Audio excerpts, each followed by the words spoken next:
میں مثال سے سمجھاتا ہوں. مثال کے طور پر آپ نے یوٹیوب پہ کسی اسکالر کو دیکھا کہہ رہے ماں باپ کے سامنے اف نہ کرو. آپ نے کہا یار یہ اسکالر یہ بات کیا کرتا ہے, بالکل ٹھیک, زبردست بات کی.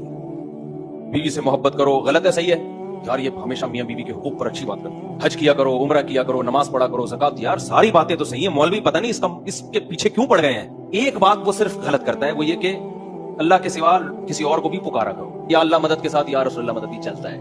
بھائی اگر تم نے اللہ میاں کے یعنی بیت اللہ کو سجدہ کر لیا ٹھیک ہے, کبھی قبر کو بھی کر لیا تو اتنا برا نہیں ہے جتنا یہ بھاگڑوں نے پھیلایا ہوا ہے. اتنا بھی برا نہیں ہے. تو بھائی یہ بات تو ایک غلط کی ہے, لیکن یہ اتنی غلط ہے, اتنی وزنی ہے کہ یہ کسی کے گمراہ ہونے کے لیے بولو کافی ہے. یہ اتنا کافی ہے کہ اس کو سننا چھوڑ دو ورنہ بیڑا غرق ہو جائے گا تمہارا. کہ یہ مسئلہ تو اللہ نے قرآن و سنت میں اتنی وضاحت سے بیان کر دیا ہے کہ اگر کوئی یہ بات کرتا ہے اس کا مطلب الحمد سے لے کے والناس تک قرآن کا ایک حرف بھی اس کی سمجھ میں نہیں آیا, تو تمہیں نکاح طلاق کے مسائل کہاں سے بتائے گا. ہو سکتا ہے چوری کر کے دوسروں کی کتابیں دیکھ کے بتا رہا ہوں جس کی اتنی تحقیق نہیں ہے کہ ایاک نعبد و ایاک نستعین, اے اللہ ہم تیری ہی عبادت کرتے ہیں, تجھی سے مدد طلب. اس کو اس کا مطلب نہیں آتا تو کیا کرنا کیا ہے پھر اس کا. ہم نے نہیں آئی بات, محقق ہوتا تو توحید کے مسئلے میں اتنی بڑی ڈنڈی نہ مارتا.